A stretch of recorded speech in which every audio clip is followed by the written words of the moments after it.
السلام علیکم ورحمۃ اللہ وبرکاتہ۔ الحمد للہ رب العالمین والصلاة والسلام علی رسولہ الکریم اما بعد۔ اللہم انی اسألک علما نافعا ورزقا طیبا وعملا متقبلا۔ قابل احترام دینی و میلی بھائیوں اور باپردہ خواتین اسلام، اللہ رب العالمین کی توفیق سے آج ہم تمام لوگ اللہ رب العالمین کے اس گھر میں اکٹھا ہوئے ہیں، جمع ہوئے ہیں، تاکہ تاریخ ہند کی ایک عظیم شخصیت شاہ ولی اللہ محدث دہلوی رحمۃ اللہ علیہ کے حوالے سے کچھ باتیں جان سکیں۔ میرے بھائیوں، اسلامی تاریخ میں کچھ شخصیتیں ایسی پیدا ہوئی ہیں جنہوں نے تنہا اکیلے تبلیغ دین کی وہ خدمت انجام دی ہے اور وہ عظیم اور تاریخی کارنامہ انجام دیا ہے، جو کارنامہ کوئی ادارہ، کوئی جماعت، تنظیم یا پوری ٹیم مل کر بھی شاید نہ انجام دے سکے۔ ان میں سے ایک شخصیت 7ویں صدی کے آخر میں اور 8ویں صدی ہجری کے شروعات میں اپنے دور کے محدث، مجدد، مصلح امام شیخ الاسلام ابن تیمیہ رحمۃ اللہ علیہ کی ہے۔ مصر اور شام کو انہوں نے خالص کتاب و سنت کی تعلیمات سے روشناس کرایا، اور پھر دیکھتے ہی دیکھتے ابن تیمیہ رحمۃ اللہ علیہ کی یہ تحریک پوری دنیا میں پھیل گئی۔ پوری دنیا میں ابن تیمیہ رحمۃ اللہ علیہ کی یہ تحریک پھیل گئی۔ اس کے بعد جتنی بھی تحریکیں خالص کتاب و سنت کے سانچے میں ڈھل کر کے وجود میں آئیں، وہ تمام کی تمام تحریکیں شیخ الاسلام ابن تیمیہ رحمۃ اللہ علیہ کی تحریک سے ضرور متاثر تھیں، یا یہ کہہ لیں کہ ان کا رابطہ یا ان کا چین جا کر کے ابن تیمیہ سے لازمی طور پر ملتا ہے۔ دوسری شخصیت عالم عرب کی شیخ الاسلام محمد بن عبد الوہاب رحمۃ اللہ علیہ کی ہے، جنہوں نے شرک، بدعات، غلط رسوم و رواج کو نبی اکرم صلی اللہ علیہ وسلم کے شہر بلکہ پورے سعودی عربیہ سے ختم کر کے سانس لی۔ ایسے ہی جب ہم ہندوستان کی تاریخ کا مطالعہ کرتے ہیں تو ہندوستان کی تاریخ میں شاہ ولی اللہ محدث دہلوی کی شخصیت، شیخ الاسلام علامہ ثناء اللہ امر تسری رحمۃ اللہ علیہ کی شخصیت، علامہ میاں نذیر حسین محدث دہلوی رحمۃ اللہ علیہ، اور ایسے ہی نواب صدیق حسن خاں قنوجی رحمۃ اللہ علیہ وغیرہ کی شخصیت ہمیں دکھائی دیتی ہے، جن لوگوں نے تنہا دین کی وہ خدمت کی ہے جو خدمت پوری جماعت، پوری ٹیم مل کر بھی شاید نہ کر سکے۔ ایسے ہی میرے بھائیوں، یہ ہندوستان، پاکستان، بنگلہ دیش اور بھی جو بر صغیر میں شمار کیے جاتے ہیں ملک، خصوصی طور پر ہندوستان، کچھ خاندان بھی ایسے رہے ہیں، صرف افراد ہی نہیں، کچھ خاندان بھی ایسے رہے ہیں کہ اس خاندان نے دین کی بے شمار خدمت کی ہے، جیسے قصوری خاندان، غزنوی خاندان، شہسوانی خاندان، روپڑی خاندان، علوی خاندان، لکھوی خاندان اور خاندان بارکپور اور اخیر میں ولی اللہ خاندان۔ میں ذکر آپ کے سامنے صرف ولی اللہ خاندان کے ایک شخص کا کروں گا، اور وہ ہیں شاہ ولی اللہ محدث دہلوی۔ اگر پورے ولی اللہ خاندان کا ذکر کیا جائے تو پھر اس کے لیے کئی محاضرے بھی ناکافی ہوں، شاید کئی محاضرے آپ کے سامنے لیکچر پیش کرنے پڑیں، کیونکہ یہ خاندان ایسا ہے کہ اس خاندان میں کئی محدث پیدا ہوئے، کئی محدث پیدا ہوئے، اور اسی طریقے سے یہ پورا خاندان شروع ہی سے علم، اہل علم کا گہوارہ رہا ہے۔ دیکھیے 12ویں اور 13ویں صدی ہجری میں علم حدیث کے ایک نئے دور کا آغاز ہوتا ہے۔ ہندوستان میں ایسا نہیں ہے کہ علم حدیث کے لکھنے پڑھنے کی شروعات شاہ ولی اللہ محدث دہلوی سے ہوتی ہے، نہیں۔ جب 93 میں محمد بن قاسم نے ہندوستان پر حملہ کیا تھا، سندھ میں آئے تھے، اس وقت بھی وہاں پر جو لوگ موجود تھے وہ لوگ خالص کتاب و سنت پر عمل کرنے والے تھے، وہاں پر تقلید نہیں تھا۔ 4 صدی ہجری کے بعد میں تقلید کی شروعات ہوتی ہے اور پوری دنیا میں پھیل جاتی ہے۔ تو ایک دور تو وہ گزرا ہے کہ لوگ خالص کتاب و سنت پر عمل کیا کرتے تھے، لیکن پھر وہ دور ختم ہو گیا، اور اس کی جگہ پر یعنی حدیث کی جگہ پر فقہی جو ائمہ تھے، بطور خاص امام ابو حنیفہ رحمۃ اللہ علیہ، اور بات ہو رہی ہے ہندوستان کی تاریخ کو سامنے رکھ کر کے، پھر وہ دور آ گیا کہ لوگ حدیث نہیں پڑھتے تھے، حدیث کی جگہ پر تقلید کو لوگوں نے عام کر دیا، ائمہ کے اقوال بطور حدیث کے لوگ پیش کیا کرتے تھے، یعنی حدیث کیا، اس سے ہمارا کوئی سروکار نہیں، فلاں مسئلے میں امام ابو حنیفہ کا فتویٰ کیا ہے وہ ہمیں دکھائیے، اس پر عمل کریں گے۔ تو وہ دور آیا، اس کے بعد پھر شاہ ولی اللہ محدث دہلوی رحمۃ اللہ علیہ جب آتے ہیں تو یہاں سے پھر ایک نئے دور کی شروعات ہوتی ہے، عمل بالحدیث کی طرف شاہ ولی اللہ محدث دہلوی رحمۃ اللہ علیہ دعوت دیتے ہیں۔ ابھی اخیر میں بات آئے گی۔ دیکھیے شاہ ولی اللہ محدث دہلوی رحمۃ اللہ علیہ اصلاً عربی تھے، عرب کے تھے، اصلاً کہاں کے تھے؟ عربی خاندان سے تھے۔ ان کا نسب نامہ حضرت عمر فاروق رضی اللہ تعالیٰ عنہ سے جا کر کے ملتا ہے، گویا ان کا اصل نام احمد ہے، والد کا نام عبد الرحیم ہے، مکمل یہ ہوگا احمد بن عبد الرحیم العمری، عمری کس بنیاد پر؟ عمر فاروق، الفاروقی، فاروق الدہلوی، دہلی میں پیدا ہوئے۔ تو یہ ہے احمد بن عبد الرحیم العمری الفاروقی الدہلوی، لیکن یہ اپنے اصل نام سے مشہور نہ ہو سکے، بلکہ شاہ ولی اللہ کے نام سے مشہور ہوئے۔ اور تاریخ میں اس طرح کی کئی شخصیات ملیں گی کہ ان کا اصل نام کچھ اور تھا، لیکن شہرت، مقبولیت انہیں کسی اور نام سے ملی، لقب سے ملی، کنیت سے ملی، یا پھر کسی اور چیز سے ملی۔ جیسے ایک شخصیت ہے ابن تیمیہ رحمۃ اللہ علیہ کی، اصل نام ان کا ابن تیمیہ نہیں ہے، اصل نام ان کا ہے احمد، والد کا نام ہے عبد الحلیم۔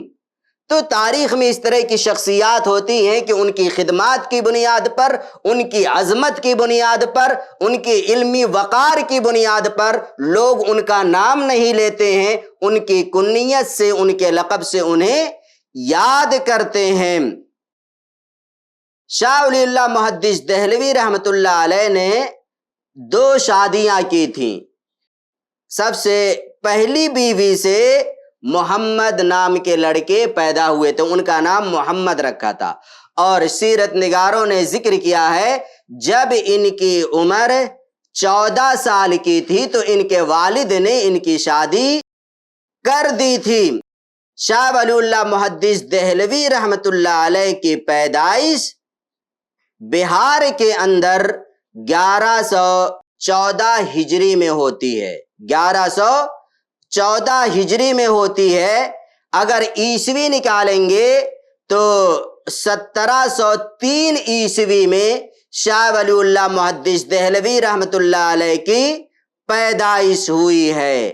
گویا کہ آج سے تقریباً 320 سال یا 25 سال پہلے شاہ ولی اللہ محدث دہلوی رحمۃ اللہ علیہ کی پیدائش ہوئی ہے۔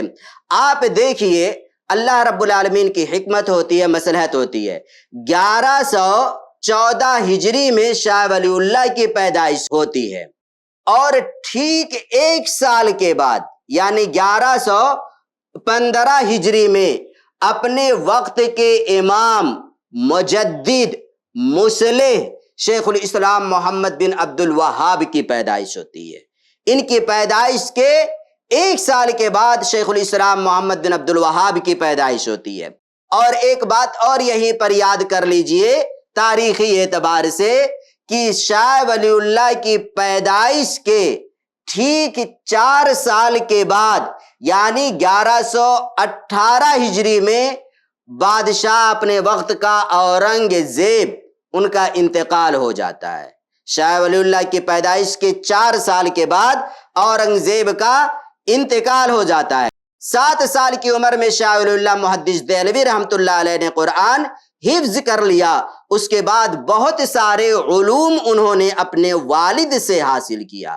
ان کے والد بھی چونکہ اپنے وقت کے محدث تھے، تو ظاہر سی بات ہے جب علم کا اتنا بڑا شخص، علم رکھنے والا گھر کے اندر موجود ہے تو سب سے پہلے اس سے علم حاصل کیا جائے۔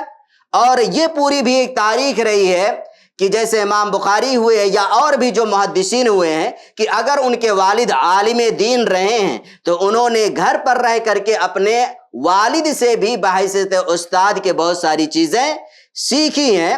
تو شاہ ولی اللہ محدث دہلوی رحمۃ اللہ علیہ نے اپنے والد عبد الرحیم سے کئی ساری حدیث کی کتابیں، فقہ کی کتابیں پڑھی۔ شاہ ولی اللہ محدث دہلوی رحمۃ اللہ علیہ کا پورا گھرانہ علمی گھرانہ شمار کیا جاتا تھا۔ کئی محدث اس گھر کے اندر پیدا ہوئے، اور بلکہ یہ کہہ لیں کہ کئی محدث کے پیدا ہونے کی بنیاد پر ہندوستان کی سرزمین میں اس خاندان کو بڑا عظیم مقام اور رتبہ حاصل ہوا، اور لوگ اس خاندان کے کسی شخص کا نام نہ لے کر کے سیدھے کہتے ہیں ان کا تعلق ولی اللہ خاندان سے تھا۔ نواب صدیق حسن خان رحمۃ اللہ علیہ ان کے پورے خاندان کے حوالے سے لکھتے ہیں، کن کے؟ شاہ ولی اللہ محدث دہلوی کا جو پورا خاندان ہے ان کے حوالے سے لکھتے ہیں وَكَانَ لَهُ أَوْلَادٌ صَالِحُونَ، شاہ ولی اللہ کے جو اولاد تھے نیک تھے، اور ان کا نام ذکر کرتے ہیں شیخ عبد العزیز، شیخ رفیع الدین، شیخ عبد القادر، شیخ عبد الغنی، اور اسی طریقے سے آگے محمد اسماعیل الشہید الدہلوی کہتے ہیں۔ وَكُلُّهُمْ كَانُوا عُلَمَاء، یہ سارے کے سارے علماء تھے، یہ جتنے نام گنائے گئے سب علماء تھے، حکماء بھی تھے، فقہاء، اور اسی کے ساتھ یہ پورا گھرانہ فقیہ بھی تھا کأسلافہم وأعمامہم۔ اور آگے پھر اس گھرانے کی پوری تعریف ذکر کی ہے نواب صدیق حسن خان کی کتاب ابجد العلوم، اس کے اندر انہوں نے ذکر کیا ہے۔ ایک بات میں بتاؤں، اگر اس خاندان کو دیکھیں گے، جو کارنامے اس خاندان کے افراد نے انجام دیے، ان میں سے ایک عظیم کارنامہ یہ ہے کہ اس خاندان میں 3 علماء نے 3 کتابیں بڑی شاندار لکھی ہیں۔ 3 کتابیں 3 علماء نے اسی خاندان سے بے انتہا شاندار، بے مثال لکھی ہیں۔ سب سے پہلے بات کرتے ہیں شاہ ولی اللہ محدث دہلوی رحمۃ اللہ علیہ کی۔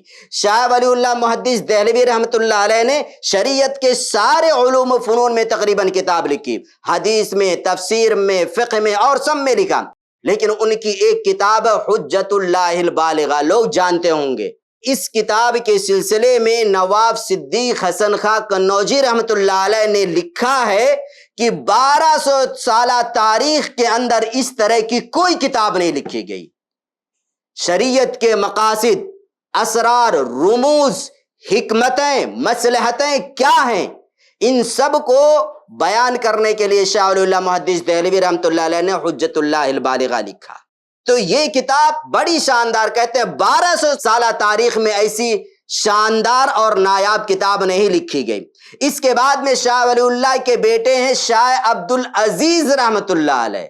شاہ عبد العزیز رحمۃ اللہ علیہ جس دور میں تھے، اس دور میں شیعت بہت تیزی کے ساتھ عام ہو رہی تھی۔ شیعی افکار و خیال، شیعیت کے جو باطل عقائد تھے معاشرے میں پھیل رہے تھے۔ اس وقت انہوں نے ایک کتاب لکھی تحفہ اثنا عشریہ کے نام سے، پھر رد یا علی الرد علی الشیعہ، اسی طرح کی کتاب ہے تحفہ اثنا عشریہ کے نام سے، انٹرنیٹ پر اگر آپ لکھیں گے تو کتاب آ جائے گی۔ اس کے سلسلے میں عزیر شمس رحمۃ اللہ علیہ نے کہا ہے کہ پوری اسلامی تاریخ میں شیعت کے رد میں سب سے شاندار کتاب شیخ الاسلام ابن تیمیہ رحمۃ اللہ علیہ کی منہاج السنہ النبویہ ہے۔ ابن تیمیہ کی اس کتاب کے بعد میں جتنی بھی کتابیں لکھی گئی ان میں سب سے شاندار کتاب شاہ عبد العزیز دہلوی رحمۃ اللہ علیہ کی لکھی ہوئی کتاب تحفہ اثنا عشریہ ہے۔ یعنی پوری اسلامی تاریخ میں شیعت کے رد میں یہ دونوں کتابیں بے نظیر اور انتہائی شاندار ہیں۔ اچھا، 2 کتابوں کے بعد میں تیسری کتاب اس خاندان نے جو دی وہ شاہ عبد الغنی کے بیٹے شاہ اسماعیل دہلوی رحمۃ اللہ علیہ نے تقویۃ الایمان کے نام سے دی۔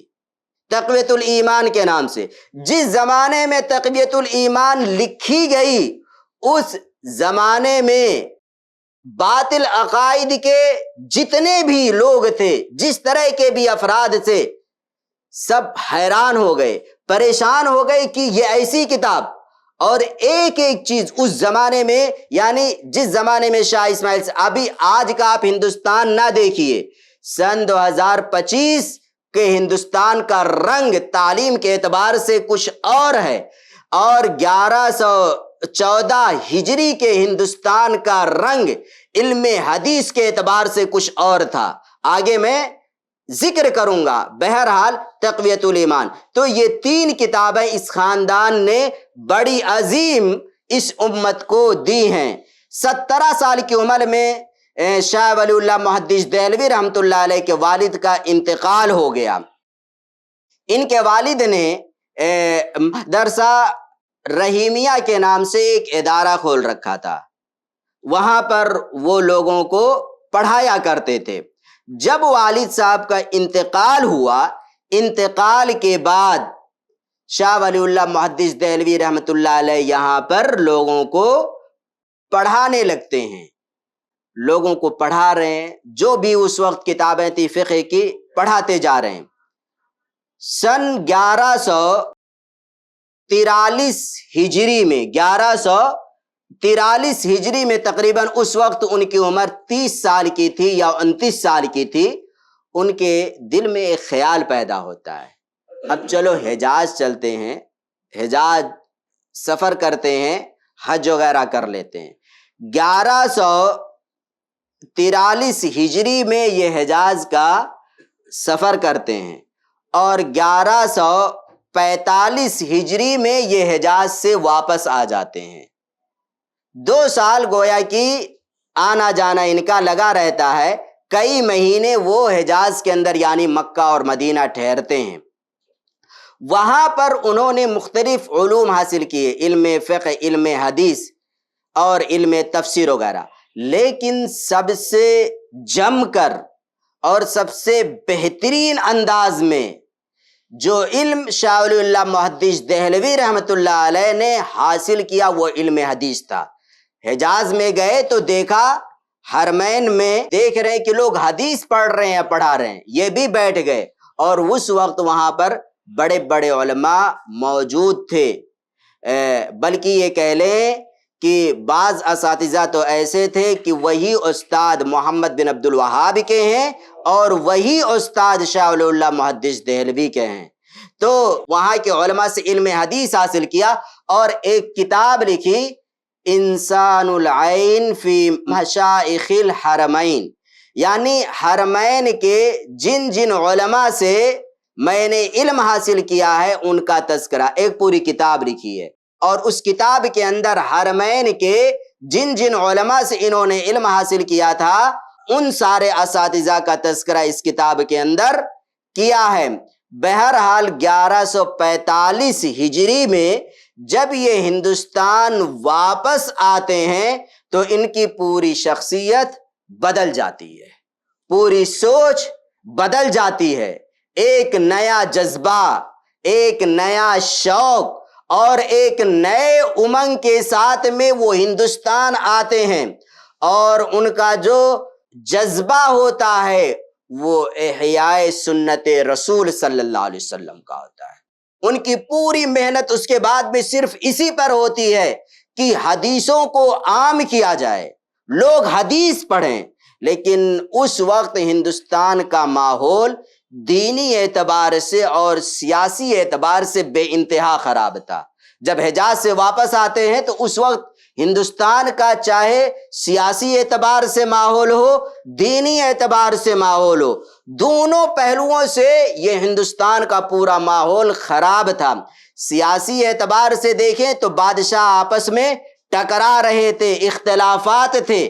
دینی اعتبار سے اگر دیکھنا ہے تو حدیث پڑھنے پڑھانے کا کوئی شوق و ذوق نہیں، حدیث کی کوئی کتاب کوئی نہیں پڑھتا، ائمہ کے اقوال کو حدیث کا مقام دے دیا گیا تھا۔ گویا کہ ایک طریقے سے قدم قدم پر بدعتیں، غلط رسم و رواج، شرکیہ اعمال میں یہ پوری قوم مبتلا تھی۔ کوئی نہیں حدیث پڑھتا تھا، بلکہ لوگوں نے ذکر کیا ہے کہ حدیثوں کے تعلق سے لوگوں کا ماحول یہ تھا، معاملہ یہ تھا کہ حدیث کی کتابیں لوگ اپنے گھروں میں بطور تبرک کے لیے رکھا کرتے، بس نہیں، کوئی پڑھنا نہیں، اس سے کچھ بھی علم نہیں حاصل کرنا ہے، بطور تبرک کے لیے لوگ اپنے گھروں میں صحیح بخاری، مسلم، مشکات المصابیح، موطا امام مالک وغیرہ رکھے رہتے تھے۔ صحیح بخاری کو 30 پاروں میں لوگوں نے بانٹ رکھا تھا، 30 پارے صحیح بخاری کے، قرآن کے جس طریقے سے 30 پارے، صحیح بخاری کے 30 پارے بانٹ رکھا تھا لوگوں نے۔ اور جب کوئی آفت آتی، مصیبت نازل ہوتی تو اس وقت صحیح بخاری کو لوگ اٹھایا کرتے تھے، حدیثیں کچھ بھی نہیں پڑھتے تھے، ایک پیسے کے برابر بھی لوگ حدیث نہیں پڑھتے تھے۔ ایسے وقت میں میرے بھائیوں، جب کہ پوری قوم ایک طرف ہو اور وہ حدیث پڑھنے کے لیے تیار نہ ہو، ائمہ کے اقوال ہی کو وہ لوگ حدیث کا مقام اور رتبہ دیتے تھے۔ کوئی بھی مسئلہ ہوتا، نماز کا، روزے کا، حج کا، زکوٰۃ کا، حدیث نہیں چاہیے، امام ابو حنیفہ نے کیا کہا ہے وہ بتائیے، فتاوی عالمگیریہ میں کیا لکھا ہوا ہے وہ دکھائیے۔ ایسے وقت میں حدیث کی طرف لوگوں کو بلانا لوگ بہت بڑا گناہ سمجھتے تھے۔ اور میں یہ کہتا ہوں، جس طریقے سے شہد کی مکھی کا چھتا ہوتا ہے اس میں ہاتھ ڈالنا کتنا خطرناک ہوتا ہے، اسی طریقے سے اس زمانے میں حدیث کی طرف بلانا ایک طریقے سے اپنے آپ کو خطرے میں ڈالنا تھا۔ لیکن اس کے باوجود جب انسان کی نیت صاف ستھری ہو تو حالات سے وہ ڈٹ کر مقابلہ کرتا ہے، لوگوں کو حدیث کی طرف بلاتا ہے۔ بہرحال انہوں نے حدیث کی دعوت دی، آگے میں ذکر کروں گا کہ کس طریقے سے انہوں نے حدیث کی طرف لوگوں کو دعوت دی۔ علماء کے یہاں شاہ ولی اللہ محدث دہلوی کا مقام و مرتبہ کیا ہے؟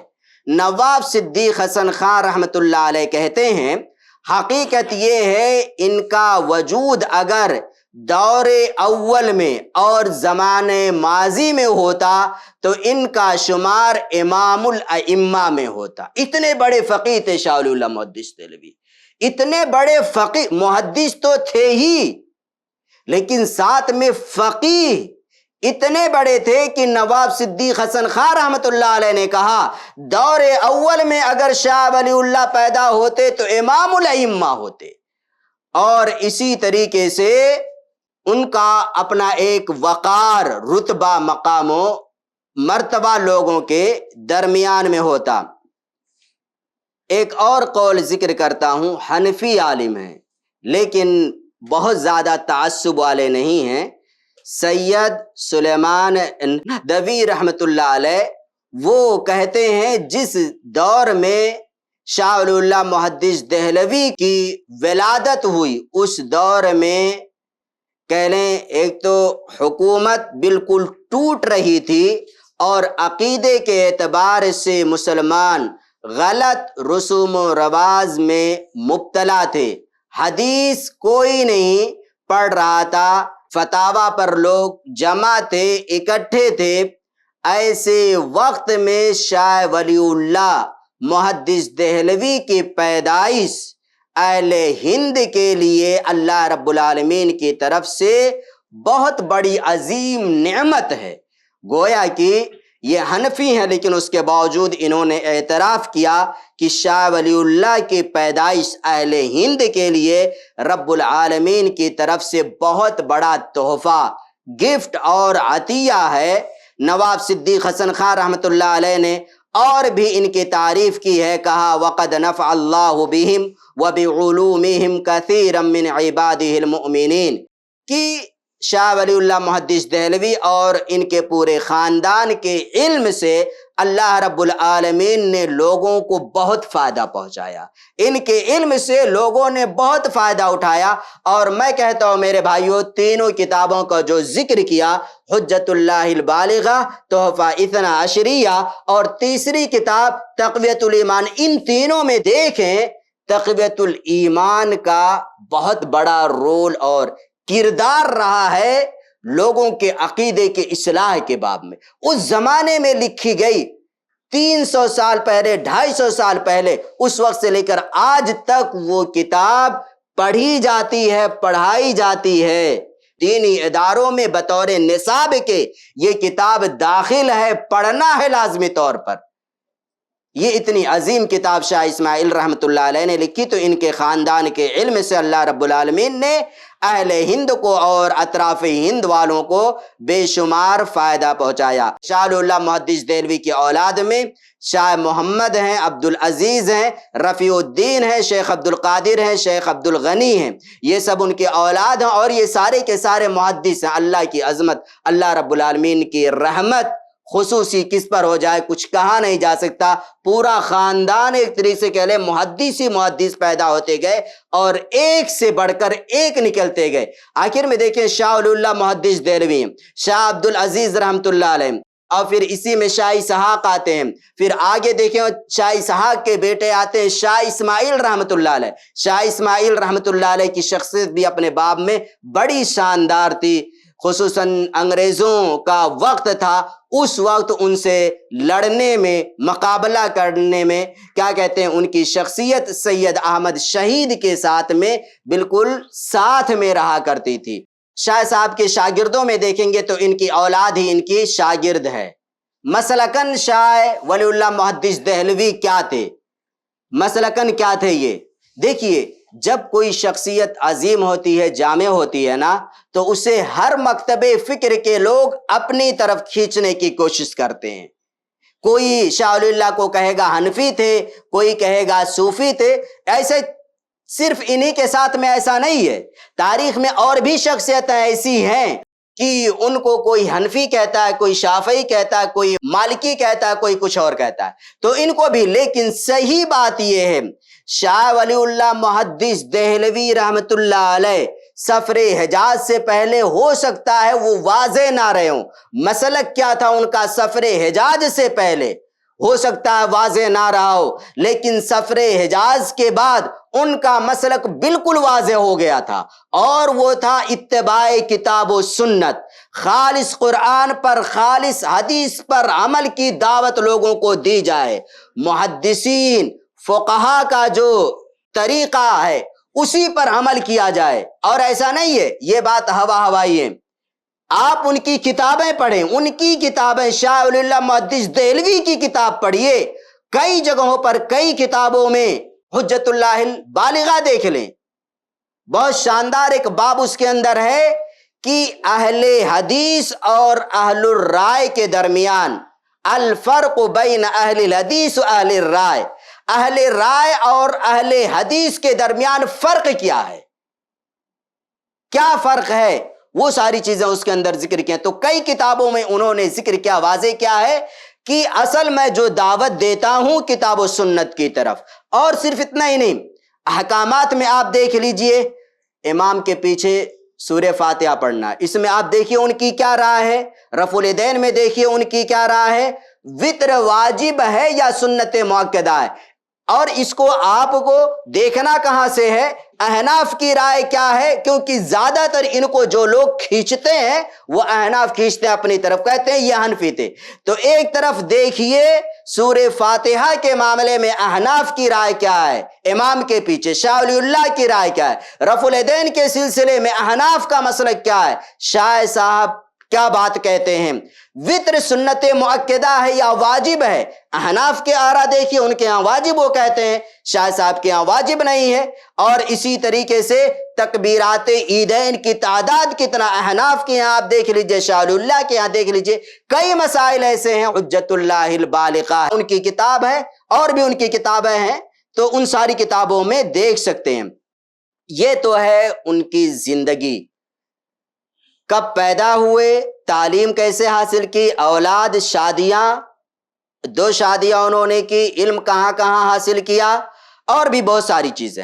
اگلا جو ہمارا اسٹیپ ہے، کارنامہ ان کا کیا ہے، شاہ ولی اللہ محدث دہلوی کا کارنامہ کیا ہے، دیکھیے 30 سال کی عمر میں یا 29 سال کی عمر میں وہ حجاز جاتے ہیں، حجاز سے واپس آتے ہیں، حالات کا جائزہ لیتے ہیں، حجاز سے واپس آئے، دیکھا پورا ماحول دہلی کا، اطراف کا، پورا ہندوستان کا کیا ماحول ہے دینی اعتبار سے، سیاسی اعتبار سے، تو دیکھتے ہیں تقلید ہی تقلید، تقلید ہی تقلید، اور کچھ نہیں ہے اس کے علاوہ۔ کوئی صحیح بخاری صحیح سے پڑھنے کے لیے تیار نہیں، مسلم پڑھنے کے لیے تیار نہیں، ابو داؤد، کوئی بھی کتاب نہیں۔ یہ سب سے پہلے اپنے والد کا جو قائم کیا ہوا ادارہ تھا، مدرسہ تھا رحیمیہ، اس میں پڑھانے لگ جاتے ہیں، اور کئی اساتذہ کو وہاں پر رکھتے ہیں پڑھانے کے لیے کہ یہ کتابیں پڑھاؤ، یہ کتابیں پڑھاؤ۔ لیکن مشکل یہ تھا اس زمانے میں کہ کسی ایک حدیث کی کتاب پر سارے لوگوں کو اکٹھا کیا جائے، کسی ایک حدیث کی کتاب۔ کیوں؟ اگر مان لیجئے شاہ ولی اللہ محدث دہلوی رحمۃ اللہ علیہ نے پڑھانا شروع کیا صحیح بخاری، تو صحیح بخاری پر حنفی، مالکی، شافعی، حنبلی چاروں لوگ اکٹھا نہیں ہو سکتے، کسی نہ کسی کا اختلاف ہو جائے گا۔ ایسے ہی ابو داؤد ہے، نسائی ہے، ترمذی ہے، کوئی نہ کوئی اختلاف کر لے گا۔ تو ان کی سوچ یہ تھی کہ کوئی ایسی حدیث کی کتاب منتخب کی جائے جس پہ چاروں میں سے کسی کا اختلاف نہ ہو۔ اگر روئے زمین کی سب سے صحیح کتاب بخاری کا انتخاب کرتے تو کسی کا اختلاف ہوتا یا نہیں ہوتا، لیکن احناف کا اختلاف ہو جاتا اس پر۔ وہ اس طور پر کہ امام بخاری رحمۃ اللہ علیہ نے بہت ساری جگہوں پر ایک لفظ استعمال کیا، قال بعض الناس، اور اس سے مراد کون لوگ ہوتے ہیں؟ وہی لوگ ہوتے ہیں، لیکن امام بخاری ڈائریکٹ کسی کا نام نہیں لیتے ہیں، بلکہ اشارتاً ذکر کرتے ہیں۔ محدثین نے کہا اس سے مراد جہاں بھی امام بخاری صحیح بخاری کے اندر کہتے ہیں قال بعض الناس، اس سے مراد اہل الرائے یعنی احنافی ہوتے ہیں، تو ان پر رد کرتے ہیں امام بخاری رحمۃ اللہ علیہ۔ تو ایسے وقت میں جب کہ کوئی حدیثی کتاب پڑھنے کے لیے تیار نہیں تھا، انہوں نے ایک کتاب کا انتخاب کیا، ایک کتاب کا انتخاب کیا۔ آپ دیکھیے کتنے بڑے دور اندیش تھے شاہ ولی اللہ محدث دہلوی رحمۃ اللہ علیہ کہ کوئی ایسی کتاب منتخب کی جائے جس پر چاروں لوگ اکٹھے ہو جائیں، چاروں لوگوں سے مراد مالکی، شافعی، حنبلی اور حنفی۔ تو انہوں نے منتخب کیا موطا امام مالک کا۔ کس کا منتخب کیا؟ موطا امام مالک کا منتخب کیا۔ اور موطا امام مالک انہوں نے حجاز میں جا کر کے پڑھ رکھی تھی، مکمل پڑھا تھا، اور صحیح بخاری وغیرہ بھی وہاں پر شاہ ولی اللہ محدث دہلوی نے پڑھا تھا۔ اور انہوں نے کہا کہ معطا کا انتخاب کیا جائے، اس پر کسی کا اختلاف نہیں ہوگا، سارے لوگ اس پر متفق ہو جائیں گے۔ دیکھیے معطا امام مالک سب سے قدیم ترین حدیث کی کتابوں میں سے ہے، اور معطا کے اندر حنفی، مالکی، شافعی اور حنبلی سارے مکاتب فکر کے لوگ جمع ہو جاتے ہیں۔ وہ کس طریقے سے؟ مطلب چاروں لوگ معطا امام مالک کو ماننے کے لیے تیار ہیں، کوئی اختلاف نہیں کرے گا۔ مالکی اس لیے مانیں گے کیونکہ ظاہر سی بات ہے امام مالک ہے۔ مالکی کیوں مانیں گے معطا مالک کو؟ امام مالک نے لکھا ہے، ایک بات ہوئی۔ شافعی کیوں مانیں گے؟ شافعی اس لیے مانیں گے کہ امام شافعی ڈائریکٹ امام مالک کے شاگرد ہیں، سمجھ رہے نا؟ شافعی کیوں مانیں گے؟ اس لیے کہ امام شافعی نے علم امام مالک سے حاصل کیا ہے، تو امام شافعی شاگرد ہو گئے امام مالک کے، تو اس وجہ سے شافعی بھی اختلاف نہیں کریں گے۔ حنفی کیوں مانیں گے؟ حنفی اس وجہ سے مانیں گے کیونکہ حنفی فقہ کو اکٹھا کرنے والے جو بڑے بڑے علماء ہیں ان میں ایک ہے محمد بن الحسن الشیبانی، یہ بھی امام مالک کے شاگرد ہیں، ڈائریکٹ، سیدھے، انڈائریکٹ نہیں شاگرد ہیں، کسی کے واسطے سے نہیں، ڈائریکٹ امام مالک سے پڑھا ہے۔ تو شافعی بھی مانیں گے، کیوں؟ امام مالک کے شاگرد امام شافعی۔ حنفی اس وجہ سے مانیں گے، حنفی فقہ کو اکٹھا کرنے والے بڑے بڑے علماء میں محمد بن الحسن الشیبانی ہر کوئی جانتا ہے، تو یہ بھی ان کے شاگرد ہیں امام مالک کے۔ اب باقی کون بچا؟ حنبلی۔ حنبلی وہ اس وجہ سے مانیں گے کہ امام احمد بن حنبل کا حال یہ کہ امام مالک کے شاگردوں کے شاگرد ہیں۔ امام احمد بن حنبل امام مالک کے شاگردوں کے شاگرد ہے، گویا کہ ڈائریکٹ شاگرد نہیں ہے بلکہ انڈائریکٹ شاگرد بن رہے ہیں۔ جو اس طریقے سے چاروں مکتب فکر کے لوگ معطا امام مالک پر اکٹھا ہو جاتے ہیں، اور شاہ صاحب نے اسی حکمت کے تحت لوگوں کو یہ حدیث کی کتاب معطا امام مالک پڑھانی شروع کی، اکٹھا کیا، اور اسی زمانے میں معطا کی دو شرحیں شاہ ولی اللہ لکھتے ہیں، ایک فارسی میں اور ایک عربی میں، دو شرحیں شاہ ولی اللہ۔ یہ ہے ان کے کارنامہ، حدیث کی طرف بلایا، علم حدیث کی نشات ثانیہ، دوسرے دور کا باقاعدہ طور پر آغاز کرنے والے اور بنیاد رکھنے والے ہندوستان میں یہ شاہ ولی اللہ محدث دہلوی رحمت اللہ علیہ ہیں۔ تو یہ ہے حدیث کی اس کتاب معطا امام مالک کی شرح کے لیے دو کتابیں یہ لکھتے ہیں، ایک فارسی میں اور ایک عربی میں لکھتے ہیں۔ اس کے علاوہ حدیث کے تئیں ان کی خدمات یہ ہے کہ صحیح بخاری کے جو تراجم ہیں اس کی شرح پر شاہ ولی اللہ محدث دہلوی نے بڑی شاندار کتاب لکھی ہے، اور لکھنے والوں نے لکھا ہے کہ اس کے اندر عجیب عجیب معلومات شاہ ولی اللہ محدث دہلوی رحمت اللہ علیہ لے کر کے آتے ہیں۔ اس کے علاوہ کئی اور بھی کتابیں انہوں نے حدیث کے حوالے سے لکھی ہیں۔ تو یہ حدیث کے تعلق سے ان کا کارنامہ ہے۔ قرآن کی خدمت انہوں نے کیا کی؟ قرآن کی خدمت انہوں نے یہ کی کہ جس زمانے میں یہ تھے اس زمانے میں قرآن کو ہر کوئی سمجھ نہیں سکتا تھا۔ یہ لوگوں نے ایک فکر عام کر رکھی تھی کہ قرآن کو ہر کوئی نہیں سمجھ سکتا، جیسے آج کہا جاتا ہے قرآن کو سمجھنے کے لیے اتنے سارے علوم کی ضرورت ہے۔ تو یہ بات آج کی نہیں ہے، پرانی بات ہے، کچھ مخصوص علماء نے خاص کر رکھا تھا، ہم ہی قرآن سمجھ سکتے ہیں اور کوئی نہیں سمجھ سکتا۔ قرآن کا ٹرانسلیشن کرنا، ترجمہ کرنا اس وقت جرم عظیم تھا۔ ہندوستان کے اندر شاہ ولی اللہ محدث دہلوی رحمت اللہ علیہ کو یہ اعزاز حاصل ہے، سب سے پہلے فارسی زبان میں انہوں نے قرآن کا ترجمہ کیا، سب سے پہلے فارسی زبان میں باقاعدہ طور پر مکمل قرآن کا ترجمہ شاہ ولی اللہ محدث دہلوی رحمت اللہ علیہ نے کیا۔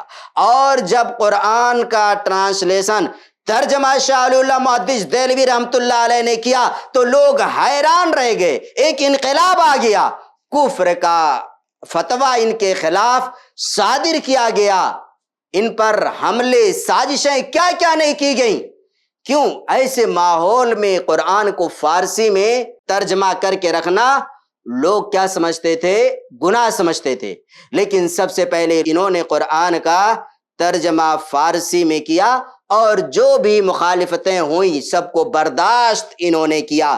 اسی طریقے سے اصول تفسیر پر انہوں نے کتاب لکھی. صرف ایسا نہیں ہے کہ انہوں نے قرآن کا ترجمہ کر دیا ہو، بلکہ قرآن کو سمجھنے کے لیے اصول کیا ہے، دستور کیا، رول کیا ہے، کس طریقے سے ہر کوئی قرآن کو سمجھ سکتا ہے، اس کے اصول کیا ہیں، ان اصولوں پر باقاعدہ طور پر پوری کتاب لکھی تاکہ لوگ پڑھیں اور لوگوں کے اندر قرآن سمجھنے کا جذبہ اور شوق پیدا ہو.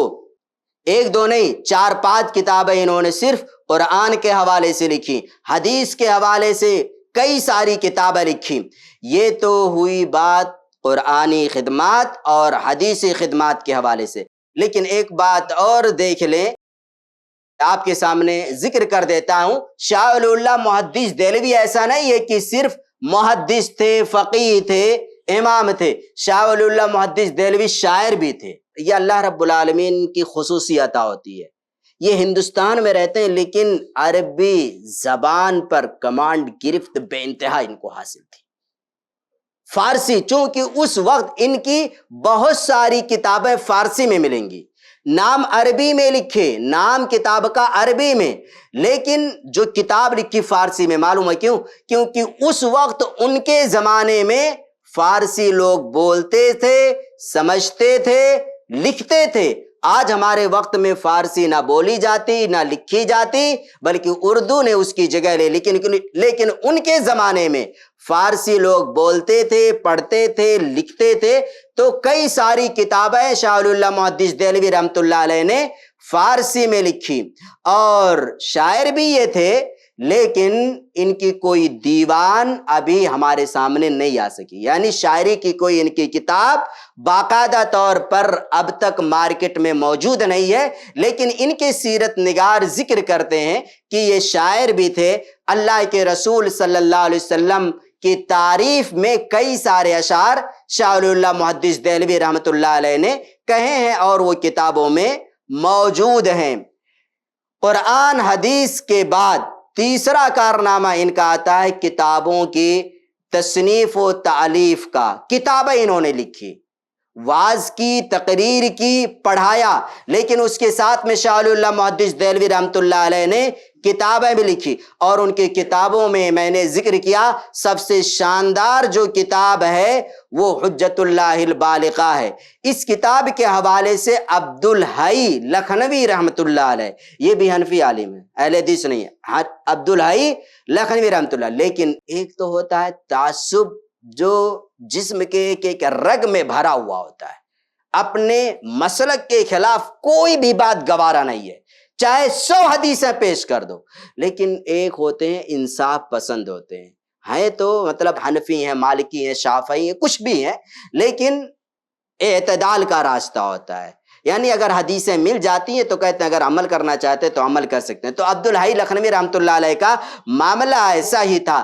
انہوں نے حجت اللہ البالغہ کے حوالے سے لکھ رکھا ہے وَلَمْ يَتَكَلَّمْ فِي هَذَا الْعِلْمِ أَحَدٌ قَبْلَهُ عَلَى هَذَا الْوَجْهِ مِنْ تَأْصِيلِ الْأُصُولِ وَتَفْرِيعِ الْفُرُوعِ. اور آگے بھی باتیں ذکر کی. انہوں نے کہا ہے کہ اس طریقے سے اسرار شریعت پر، مقاصد شریعت پر آج سے پہلے کسی نے گفتگو ہی نہیں کیا. عبدالحی لکھنوی رحمۃ اللہ علیہ بھی ایسے ویسے عالم دین نہیں تھے، اپنے وقت کے بہت بڑے عالم دین تھے اور کئی ساری کتابیں انہوں نے لکھی ہے. انہوں نے کہا ہے کہ اس فن پر اس طرح کی کہ مقاصد شریعت کو واضح کرے، شریعت کے اسرار و رموز کو واضح کرے، اب تک ایسی کتاب کسی نے نہیں لکھی اور اس انداز میں، اس اسلوب میں کسی نے بیان بھی نہیں کیا. اور نواب صدیق حسن خان کا قول میں نے پہلے ہی پیش کیا کہ حجت اللہ البالغہ کے تعلق سے انہوں نے کہا ہے کہ اسلام کی 1200 سالہ تاریخ میں اس طرح کی کوئی کتاب ہمیں نہیں ملتی ہے۔ اسی طریقے سے ان کی ایک کتاب ہے الانصاف فی بیان اسباب الاختلاف، اور اسے ایسی ان کی کتاب ہے الفوز الکبیر فی اصول التفسیر، ایک کتاب ہے ان کی ازالۃ الخفا عن خلافت الخلفاء۔ یہ بھی کتاب بہت شاندار ہے۔ یہ کتاب جس زمانے میں لکھی ہے، میں نے ذکر کیا ہے کہ شیعت کا دور تھا، تو شاہ ولی اللہ محدث دہلوی رحمۃ اللہ علیہ نے اس کتاب کے اندر اسلامی حکومت کے اصول کیا ہیں، دستور کیا ہیں، اسلامی حکومت بھی آج بھی لوگ ہیں نا اس دنیا کے اندر جو خلافت الہیہ کی قیام کی بات کرتے ہیں، اس زمانے میں بھی تھے، تو یہ انہوں نے ذکر کیا کہ اسلامی حکومت، سیاست کے اصول اور دستور کیا ہیں، اور ایسے ہی خلفائے راشدین نے جو حکومت کی 30 سالہ تاریخ پر مشتمل ہے، پوری دور خلافت مختلف ممالک کا رخ کیا، کامیابی حاصل کی۔ ان کے ہاں اصول کیا تھے، دستور کیا تھے، خلفائے راشدین کا بطور خاص مقام کیا ہے، رتبہ کیا ہے، شریعت نے انہیں کیا مقام دیا، اس کو بھی اس کتاب کے اندر واضح کیا۔ کیوں واضح کیا؟ لوگ شیعی افکار سے متاثر ہو رہے تھے، تو اس کتاب کے اندر انہوں نے شیعت پر ایک طریقے سے رد بھی کیا، اور اسلامی حکومت کے اصول کیا ہیں، دستور کیا ہیں، ان ساری چیزوں کا ذکر کیا۔ کہاں سے ذکر کیا ہے؟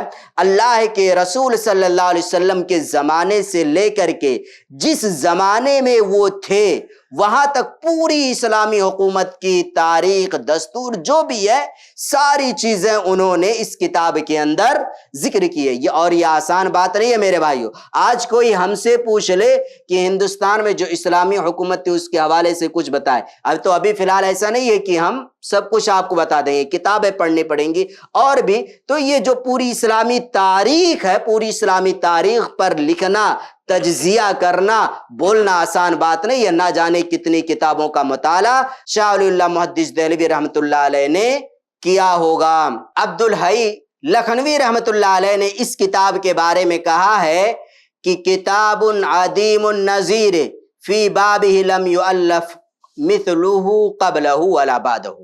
انہوں نے کہا ہے کہ یہ جو شاہ ولی اللہ محدث دہلوی نے کتاب لکھی ہے، خلفائے راشدین اسلامی حکومت کے حوالے سے کہا ہے، بے مثال کتاب ہے، اور اس طرح کی کتاب نہ پہلے لکھی گئی نہ بعد میں لکھی گئی۔ ایسے ہی اب ایک دو باتیں اور میں آپ کے سامنے ذکر کر کے اپنی بات ختم کر دوں گا۔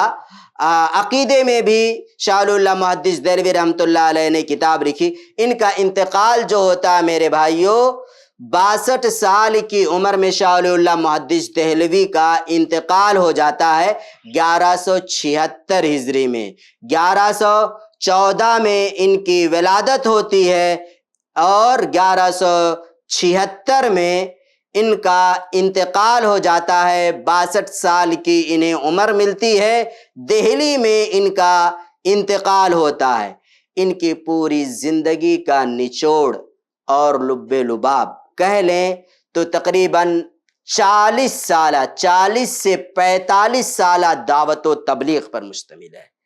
62 سال کی عمر ملی، 40 سے 45 سال انہوں نے تبلیغ دین میں لگا دی، اور خلاصے کے طور پر جو بات ان کی تبلیغ دین کے حوالے سے کہی جا سکتی ہے وہ یہ ہے، اصلاح عقائد کا انہوں نے کام کیا۔ سب سے پہلے نمبر پر لوگوں کے عقیدے کی انہوں نے اصلاح کی، تقریر کے ذریعے سے، کتاب لکھ کر کے، اور ایسے ہی قرآن کو سمجھنے کی طرف انہوں نے دعوت دی، اور سب سے پہلے قرآن کریم کا ترجمہ انہوں نے فارسی میں ہندوستان کی سرزمین میں کیا۔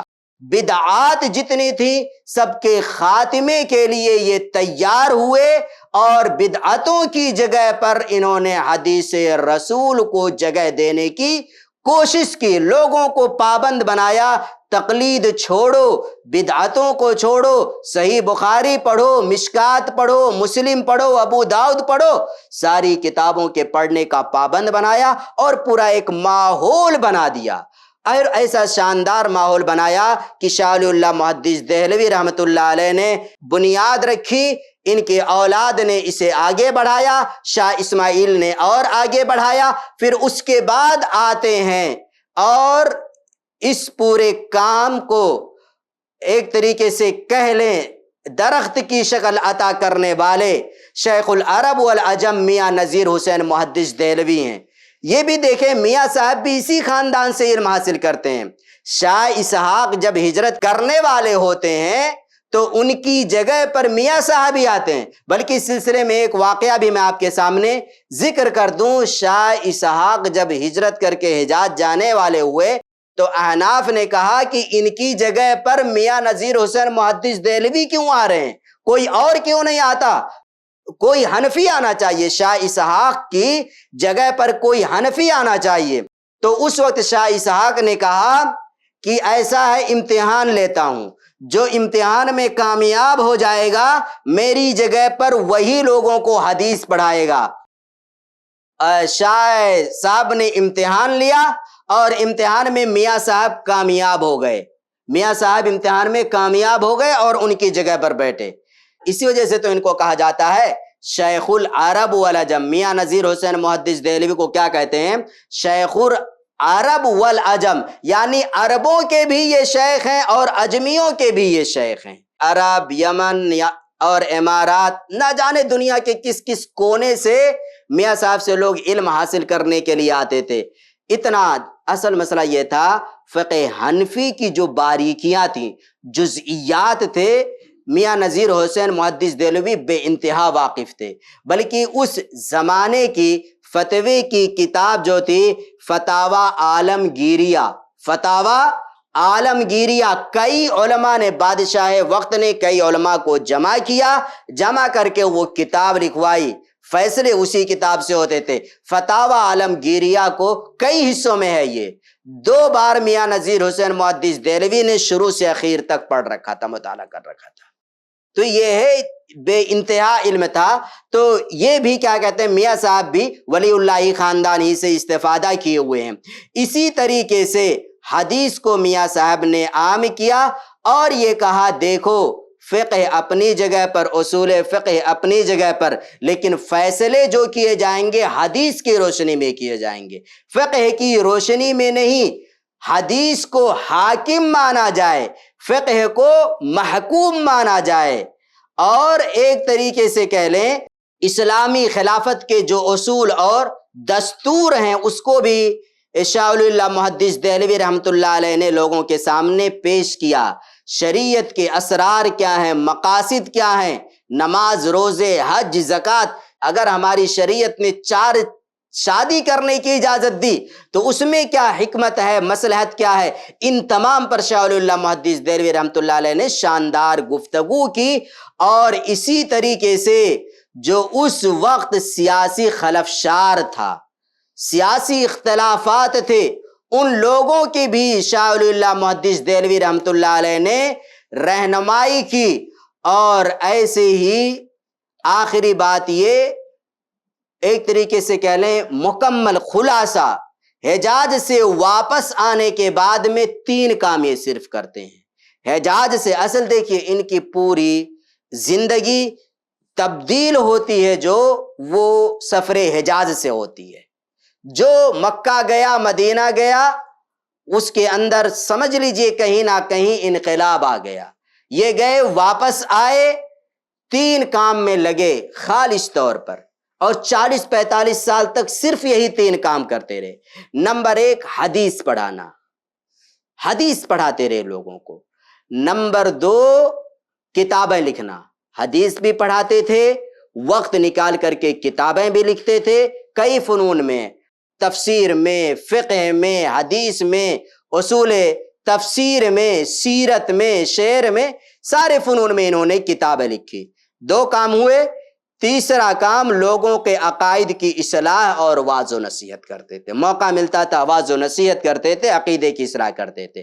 تو یہ 3 کام میں انہوں نے اپنی پوری زندگی 62 سالہ لگا دی۔ 1 حدیث پڑھانا، نمبر 2 تصنیف و تالیف کتابیں لکھنا، نمبر 3 لوگوں کے عقائد کی اصلاح کرنا یہ تھوڑا سا تعارف ہے، مختصر سا تعارف ہے اس عظیم شخصیت کی، جس کو ہم لوگ شاہ ولی اللہ محدث دہلوی یا حکیم الامت جو چاہیں وہ کہہ لیں، ساری چیزیں ان کے اندر موجود تھیں۔ ان کے حوالے سے کچھ باتیں میں نے آپ کے سامنے رکھی۔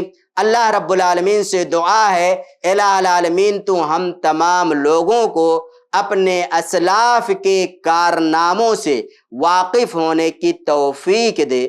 دیکھیے میرے بھائیو، جب ہم لوگ اپنے اسلاف کے کارناموں کو پڑھتے ہیں، سب سے بڑا فائدہ ہمیں یہ ملتا ہے، ہمارے اندر ایک شوق اور ایک جذبہ پیدا ہوتا ہے، ہمیں بھی ایسا کام کرنا چاہیے۔ دوسرے یہ کہ جب اس طرح کے حالات ہوں تو ہمیں کس طریقے سے کام کرنا ہے۔ انہوں نے اپنے زمانے میں اس طرح کے حالات تھے، کس حکمت کے تحت کام کیا، ہمیں بھی اسی حکمت کو اپنا کر کے کام کرتے رہنا چاہیے۔